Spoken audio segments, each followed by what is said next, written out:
네, 오늘은 부활절입니다. 사망 권세 이기시고 다시 사신 예수님을 기뻐하며 우리가 이 자리에 함께 모였습니다.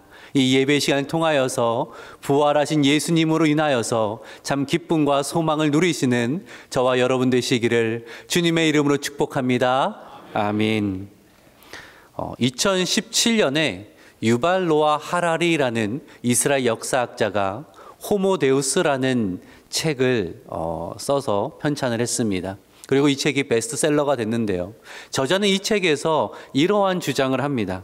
고대인이 신들을 의지한 이유는 자기네가 살고 있는 환경을 통제하지 못하기 때문이었다.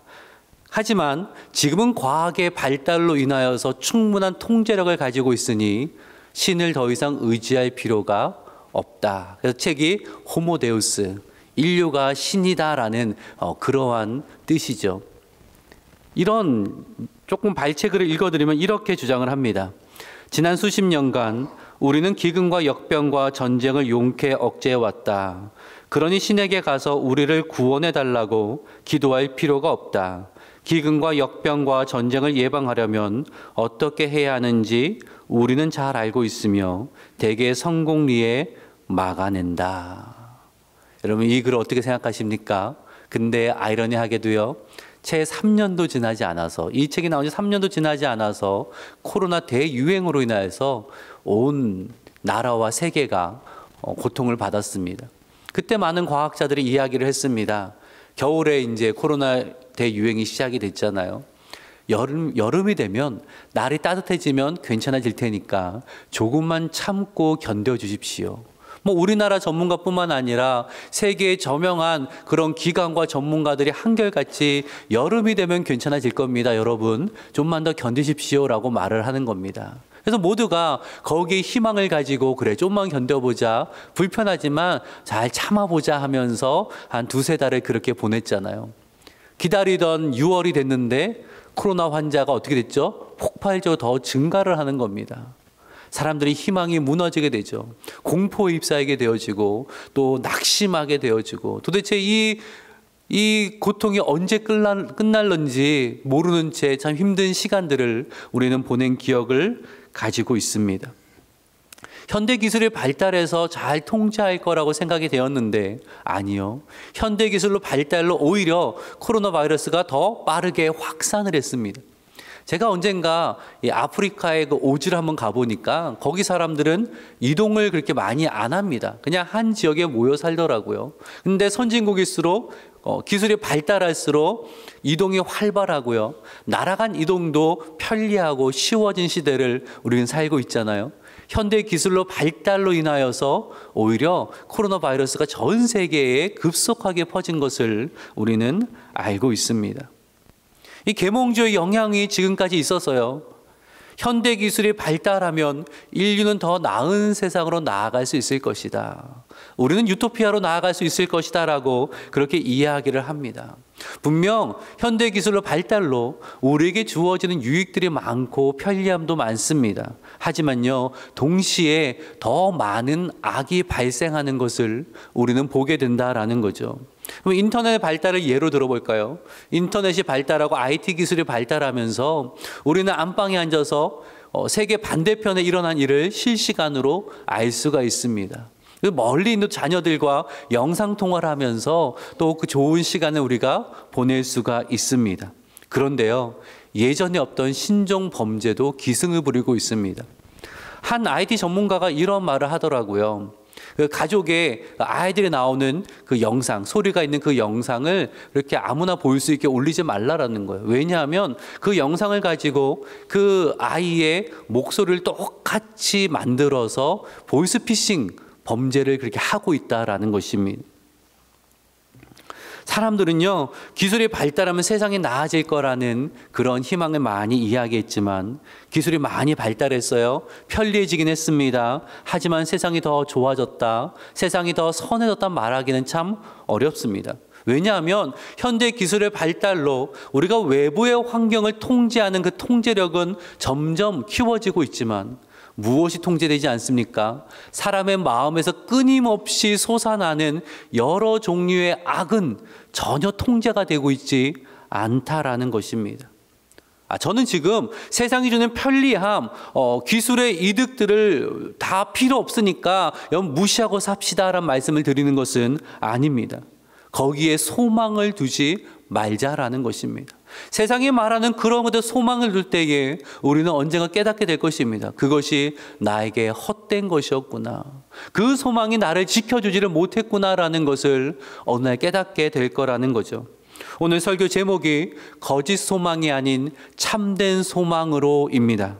세상이 말하는 이 희망은 좋아 보이지만, 유익되어 보이지만, 사람의 마음을 즐겁게 할 수는 있지만 그것이 참되지는 않다라는 거예요. 참되다면 변하면 안 됩니다. 진리는 변하면 안 되는 것입니다. 그런데 세상이 말하는 희망은 변합니다.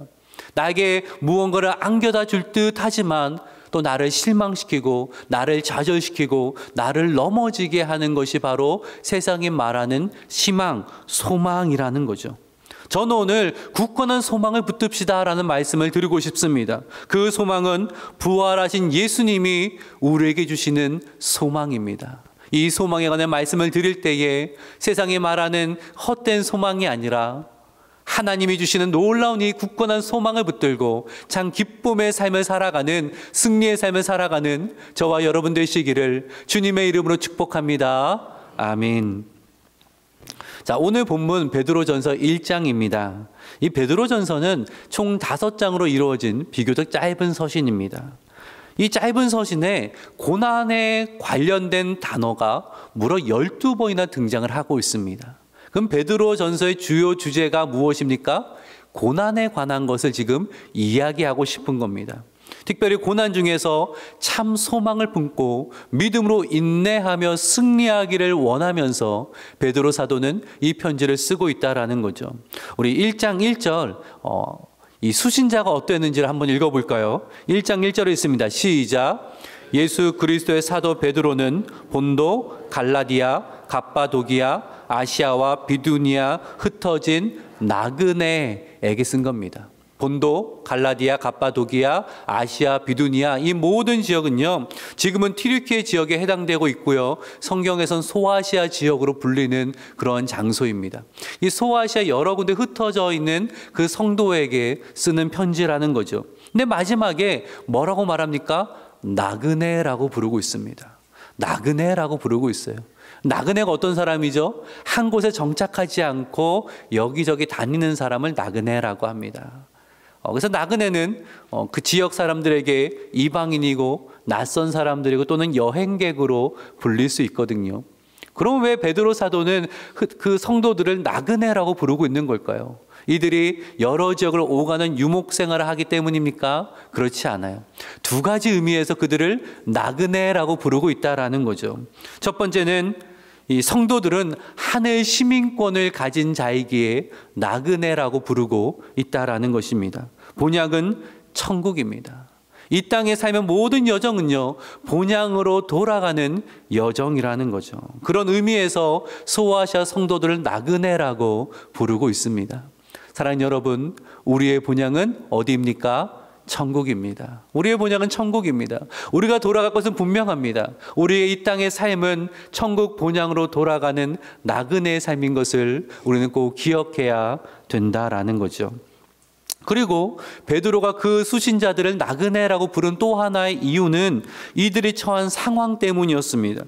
그는 그리스도인으로 살아가면서 사회적 주류가 아니라 소수의 삶을 살아가고 주류에 핍박당하는 삶을 살고 있었다라는 거예요.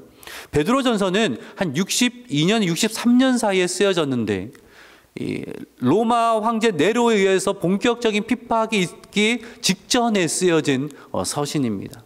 그리고 이 사람들은 그러한 상황 속에서 지금 박해의 분위기가 점점 고조되어 있고 또 어떤 경우는 그 박해가 본격적으로 시작되어진 그러한 시점에서 이 편지를 읽고 있다라는 거죠. 이 베드로전서를 쭉 읽다 보면 참 이 성도들의 삶이 얼마나 고난이 많았고 팍팍했는가를 알 수 있는데 몇 구절만 보면요. 베드로전서 2장 12절을 보면 이렇게 말씀합니다. 너희가 이방인 중에 행실을 선하게 가져 너희를 악행한다고 비방하는 너희를 중상모략하는이라고 되어 있죠. 또 3장 9절을 보면 욕을 욕으로 갚지 마라. 이 모욕을 당하는 삶을 이야기하고 있습니다.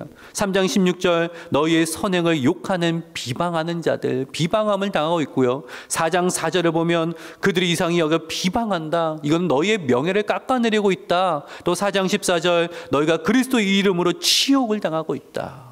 이 5구절만 보더라도요, 소아시아 성도들의 삶이 얼마나 팍팍했는지 우리는 알 수 있지 않습니까? 사방팔방 대적들로 가득한 그러한 삶을 살고 있었던 거죠.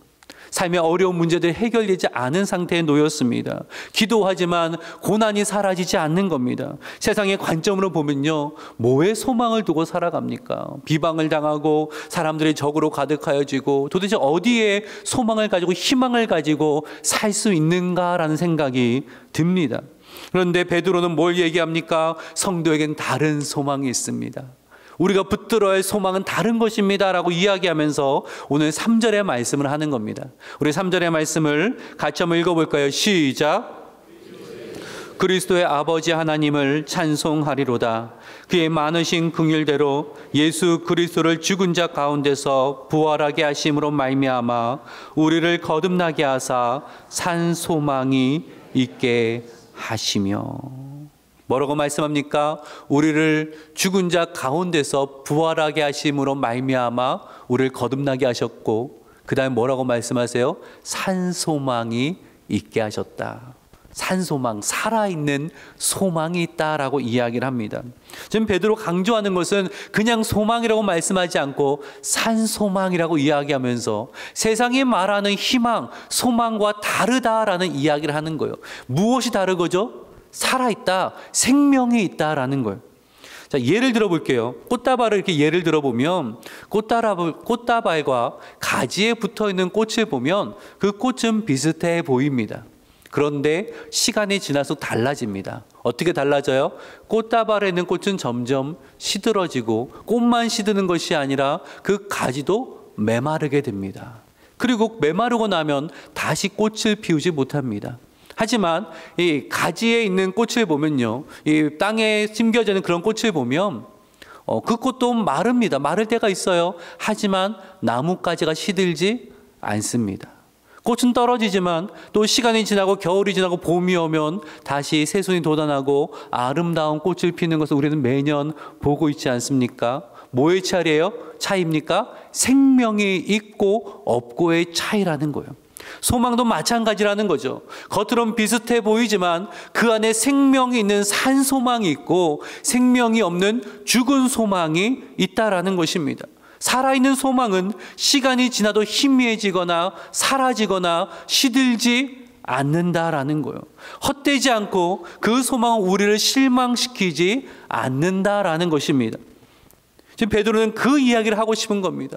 사랑하는 성도 여러분, 예수 그리스도의 부활로 우리에게 소망이 주어졌는데 그 소망은 사라지지 않고 희미해지지 않고 우리를 실망시키지 않는 진짜입니다. 진짜입니다. 그 이야기를 하는 겁니다. 사랑하는 여러분, 예수님의 부활하심을 믿으십니까? 아멘. 믿으시죠? 이 믿음이 무엇입니까? 그렇지, 예수님 죽으셨지만 다시 살아나셨다. 이 객관적인 사실에 동의하는 것을 포함하지만 거기에만 머물러 있으면 안 됩니다. 예수님의 부활의 사건이 단지 그 옛날에 일어난 놀라운 사건이 아니라 그 부활의 권능이 오늘 우리의 삶 가운데 인격적으로 경험되어서 그 부활이 무엇인지, 부활의 권능이 무엇인지, 부활의 삶이 무엇인지를 우리는 오늘 알아가는 삶을 한다라는 거예요. 특별히 부활이 주는 소망이 무엇인지 우리는 알아야 되는데 사실 드리고 싶은 말씀은 많습니다. 하지만 오늘 본문에서 이야기하는 한 가지를 좀 보기 원하는데요. 1장 4절을 보면 바울은 분명히 이야기합니다. 우리에게 유업의 소망이 있다라는 것입니다. 우리 같이 한번 읽어봅시다. 시작. 더럽지 않고 쇠하지 아니하는 유업을 있게 하시나니 곧 너희를 위하여 하늘에 간직하신 것이라. 어떤 유업이 있다고요? 썩지 않고 더럽지 않고 쇠하지 아니하는 유업의 상속자라고 말씀하고 있습니다. 영원히 변하지 않는 것을 우리는 약속받았고 그것을 상속받을 거다라고 말씀하고 있다라는 거예요. 이 우리가 지금 보고 있는 유업이라는 이 헬라어 단어는 크레로노미아라는 단어이거든요. 이 단어가 참 많이 쓰이는데 이 히브리어 구약 성경을 헬라어로 번역한 성경이 있습니다. 70인경이라고 하는데 여기에 이 크레로노미아라는 이 단어가 참 많이 등장합니다. 무려 200번 넘게 등장하거든요. 이 말은 이스라엘 사람들에게 매우 친숙한 단어라는 거예요. 언제 쓰이냐면 부모의 유산을 상속받을 때 쓰이기도 하지만 또 어떠한 중요한 의미로 쓰였냐면 출애굽 당시에 이스라엘 백성들이 하나님이 약속하시는 적과 꿀이 흐르는 가나안 땅을 가리킬 때의 유업이라고 그렇게 쓰인다라는 거죠. 여러분, 출애굽 광야 시간을 상상을 해보십시오. 얼마나 힘이 듭니까? 낮에는 너무나 뜨겁고요. 밤엔 너무나 춥습니다. 제가 예전에 이 아프리카 차드라는 그 나라를 단기 선교를 간 적이 있는데요. 사막 같은 곳입니다. 근데 얘기를 듣기로 여름에는 한 50도를 넘어가고요. 기온이. 겨울에도 40도 가까이 올라간다라는 거예요. 저희는 이제 겨울에 방문을 했는데 뭐 40도 가까이 올라가는 말을 들으니까 아주 얇고 시원한 옷들 위주로 준비를 했습니다. 근데 선교사님이 딱 보더니 걱정하시는 거예요. 밤에 추울 텐데요. 그래서 제가 선교사한테 이야기했죠. 아니 선교사님, 지금 한국은 영하 몇 도입니다. 뭐 영하 7, 8도 그런 데서 왔는데 뭐가 춥습니까? 라고 했는데요. 밤에 정말 이런 말이 좀 그렇지만 얼어 죽는 줄 알았습니다. 얼마나 추운지 바들바들 떨면서 아침에 일어나자마자 선교사님 제가 몰랐습니다. 죄송합니다. 따뜻한 거 좀 없습니까? 그렇게 말씀을 드렸었거든요. 그것이 광야. 그 경험하면서 이스라엘의 광야가 얼마나 그 생활이 고달프고 힘들었을까라는 생각이 들더라고요. 또 뜨거운 태양빛 아래서 무거운 짐을 들고 그 광야를 한 걸음 한 걸음 걸어갈 때에 얼마나 힘들었겠어요. 이 목이 마르면 바로 물이 있습니까? 아니요. 어떨 때는 3일 길을 물도 제대로 마시지 못하고 걸어갈 때가 있었습니다. 하나님이 만나와 메추라기 주셨지만 감사하죠. 여러분 근데 매일 먹어보세요. 매일 드셔보세요. 만나와 메추라기를 40년간 드셔보세요. 어떻겠어요? 상당히 힘든 일입니다. 사실은. 그 힘든 광야에서 그들이 잡을 것이 무엇이었겠어요? 유업이라는 거예요.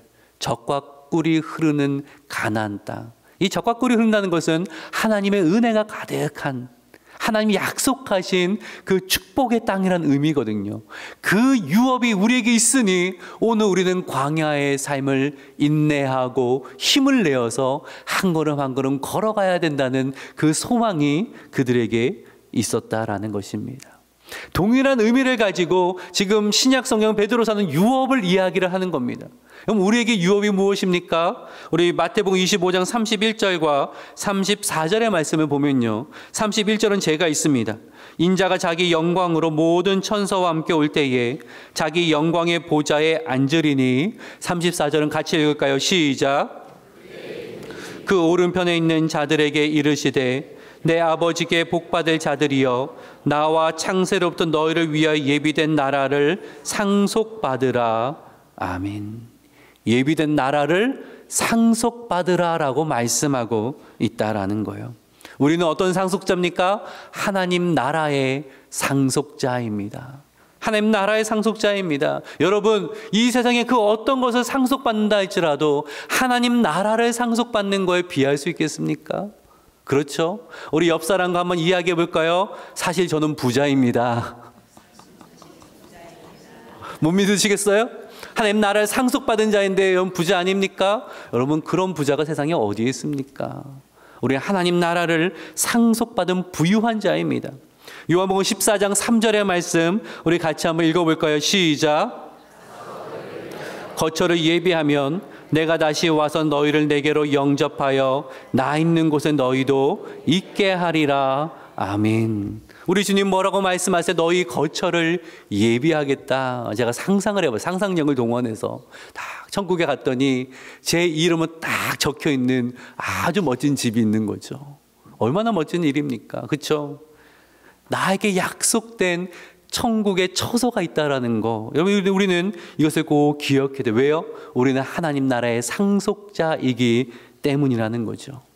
그러기에 우리는 어떻게 해야 됩니까? 하나님 나라의 상속자처럼 살아가야 되는 거예요. 하나님 나라의 상속자답게 살아가야 되는 거예요.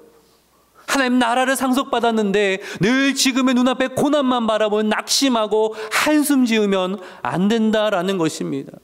하나님 나라를 상속받았는데 사람들이 자랑하는 것이 나에게 없다고 불평하고 원망하는 삶을 살면 되겠습니까? 하나님께서는 그분의 생명을 통하여서 나를 하나님 나라의 상속자로 삼아 주셨는데 그거 잠깐 있다가 사라지는 그거 없다고 우리가 불평하고 원망하고 낮은 자존감으로 살아간다면 하나님 나라의 상속자다운 모습이 아닐 것입니다. 우리가 나이가 들어가다 보면요, 또 연로하시다 보면 하나씩 상실됨을 경험하지 않습니까? 힘도 좀 떨어지고요. 어른들이 그러죠. 자꾸 컵을 떨어뜨린다고.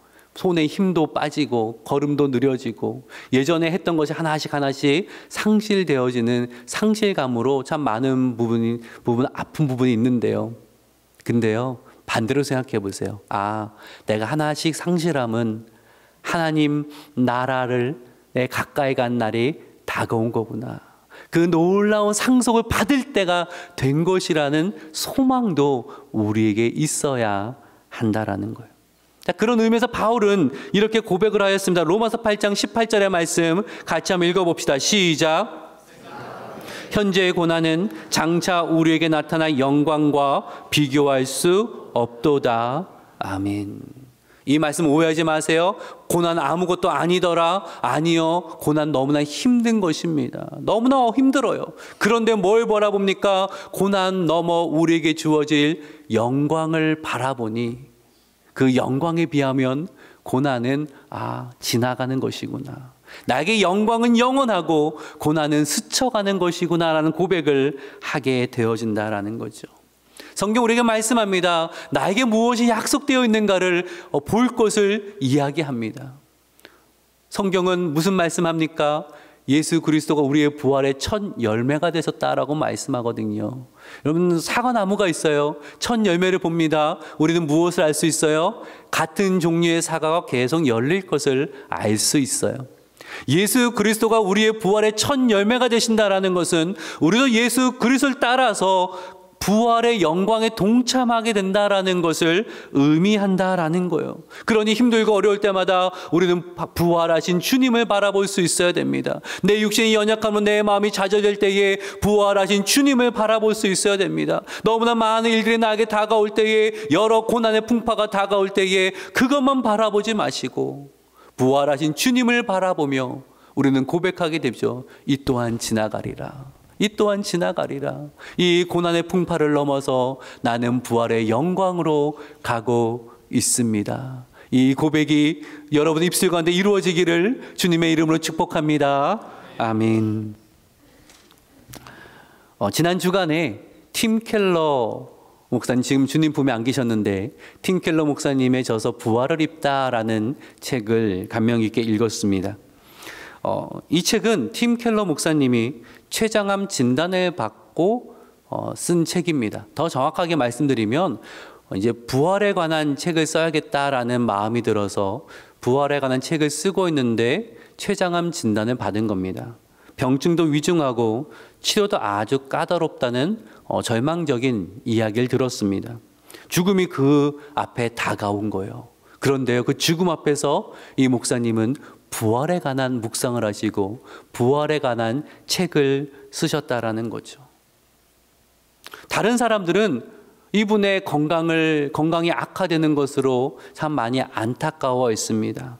하지만 정작 본인은 다른 것을 보고 계시는 거예요.